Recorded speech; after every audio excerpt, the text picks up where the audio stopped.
Kemanakah kami mencari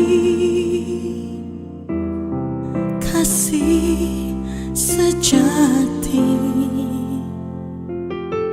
Kemanakah kami berseru saat badai datang menderu? Yang kami tahu hanya Kau yang mampu pulihkan segala sesuatu. Kami perlukan keajaiban-Mu, kami butuhkan sentuhan tangan-Mu. Kami tak dapat jalan sendiri, kami perlu Kau, Tuhan. Selamat pagi saudara-saudara. Damai sejahtera dari Allah kiranya menyertai Anda sekalian. Sebelum kita mendengarkan firman Tuhan pada pagi hari ini, marilah kita satu di dalam doa. Kita berdoa. Tuhan Bapa kami yang ada di surga, terima kasih untuk hari baru yang Tuhan anugerahkan bagi kami. Sebelum kami memulai aktivitas kami pada pagi hari ini dan sepanjang hari ini, kami mau mendengarkan firman Tuhan. Berfirmanlah kepada kami ya Tuhan, dan berikanlah kemampuan bagi kami untuk mengerti dan melaksanakannya di dalam kehidupan kami. Di dalam nama Yesus Kristus Tuhan kami berdoa. Amin. Saudara-saudara yang terkasih di dalam Tuhan kita Yesus Kristus, firman Tuhan yang menjadi dasar renungan kita pada pagi hari ini terambil dari kitab Nabi Yesaya pasal 52 ayat 9 sampai 10. Bunyinya demikian: Bergembiralah, bersorak-sorailah bersama-sama, hai reruntuhan Yerusalem, sebab Tuhan telah menghibur umat-Nya, telah menebus Yerusalem. Tuhan telah menunjukkan tangan-Nya yang kudus di depan mata semua bangsa, maka segala ujung bumi melihat keselamatan yang dari Allah kita. Itulah firman Tuhan yang disampaikan melalui Nabi Yeremia. Nabi ini berkata bahwa umat Tuhan sedang menderita di pembuangan, di tanah pembuangan di negeri Babil. Oleh karena mereka menderita, pada saat-saat tertentu mereka mungkin berpikir bahwa Tuhan sudah melupakan mereka. Tetapi ternyata saudara-saudara, sesuai dengan firman Tuhan yang disampaikan oleh Nabi Yesaya ini tadi, ternyata Tuhan tidak melupakan mereka. Kasih ibu katanya sepanjang jalan, tetapi saudara-saudara, kasih Tuhan adalah abadi, tidak berkesudahan, ada selama-lamanya. Oleh karena itu, Tuhan sebenarnya tidak melupakan bangsa Israel yang sedang menderita di negeri pembuangan. Oleh karena itu, ada suara yang disampaikan oleh Nabi Yeremia ini tadi, katanya, bergembiralah, bersorak-sorailah bersama-sama, hai reruntuhan Yerusalem.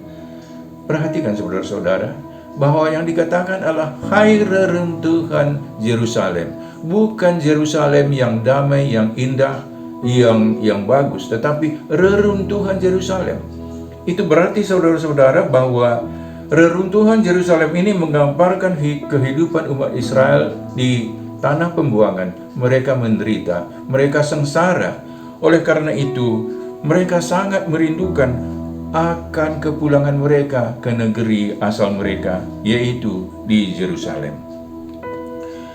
Itulah yang sangat dirindukan oleh orang Israel pada waktu itu, yaitu kembali ke negeri mereka sendiri, agar terbebas dari belenggu pembuangan yang menghimpit mereka. Mereka sangat merindukan untuk pulang. Ayat firman Tuhan tadi berbunyi, Tuhan telah menunjukkan tangan-Nya yang kudus di depan mata semua bangsa, maka segala ujung bumi melihat keselamatan yang dari Allah kita. Ini berarti saudara-saudara, Tuhan telah menunjukkan tangan yang kudus, artinya bahwa Tuhan telah menyingsingkan lengan bajunya untuk bertindak membebaskan bangsa Israel dari pembuangan. Memang saudara-saudara, kita tidak tahu. Pada waktu itu orang juga tidak tahu kapan mereka akan dibebaskan. Tetapi dengan mengatakan Tuhan telah menyingsingkan lengan bajunya untuk membebaskan mereka, itu berarti bahwa Tuhan pasti akan membebaskan mereka. Dan memang saudara-saudara, janji Tuhan itu ditepati, yaitu dengan kepulangan mereka dari tanah pembuangan ketika mereka kembali ke negeri asal mereka di Yerusalem dan juga di tanah Yehuda. Tuhan tidak pernah melupakan janjinya dan Dia akan menepatinya untuk selama-lamanya. Saudara-saudara, selama orang Israel ada di dalam pembuangan, ada nasihat Nabi lain yang mengatakan bahwa mereka harus berusaha untuk menjalani kehidupan mereka sesuai dengan kehendak Tuhan. Nabi Yeremia mengatakan, "Aku ini mengetahui rancangan-rancangan apa yang ada padaku mengenai kamu, yaitu rancangan damai sejahtera dan bukan rancangan kecelakaan, untuk memberikan kepadamu hari depan yang penuh harapan." Selama umat Israel masih dalam pembuangan, Nabi Yeremia menganjurkan kepada mereka supaya mereka mendirikan rumah mereka. Mereka menanami kebun mereka. Kalau ada anak mereka laki-laki, mereka harus mencari istri untuk anak laki-laki mereka, atau mencarikan suami bagi anak perempuan mereka. Mereka harus hidup baik-baik di negeri pembuangan itu. Dan nasihat yang penting satu lagi yang dikatakan ialah, usahakanlah kesejahteraan kota kemana kamu aku buang, dan berdoalah untuk kota itu kepada Tuhan, sebab kesejahteraannya adalah kesejahteraanmu juga.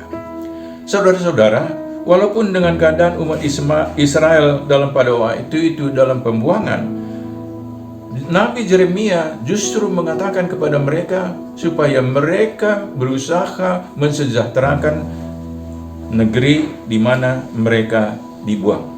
Katanya, rancangan-rancanganku kepadamu adalah rancangan damai sejahtera dan bukan rancangan kecelakaan. Aku merencanakan untuk memberikan kepadamu hari depan yang penuh harapan. Saudara-saudara, pandemik akan berlalu atas kuasa Tuhan. Tetapi sementara kita masih terbelenggu oleh situasi yang kita hadapi pada waktu sekarang ini, marilah kita berbuat yang terbaik untuk diri kita dan untuk negara kita juga. Pada saat ini, apakah yang patut kita lakukan? Yang patut kita lakukan yaitu patuhlah, taatlah kepada peraturan-peraturan untuk kebaikan negara dan kebaikan diri kita juga. Pada saat ini, salah satu hal yang terbaik yang patut kita laksanakan ialah menjaga kesehatan kita. Tidak menjadi carrier kepada orang lain virus corona ini. Kalau tidak penting betul, kita harus tinggal di rumah saja. Kalau bertemu dengan orang lain, jaga jarak dengan mereka. Pakai masker, cuci tangan, dan berusaha meningkatkan imunitas hidup kita dengan selalu beribadah. Jangan stres, jangan galau.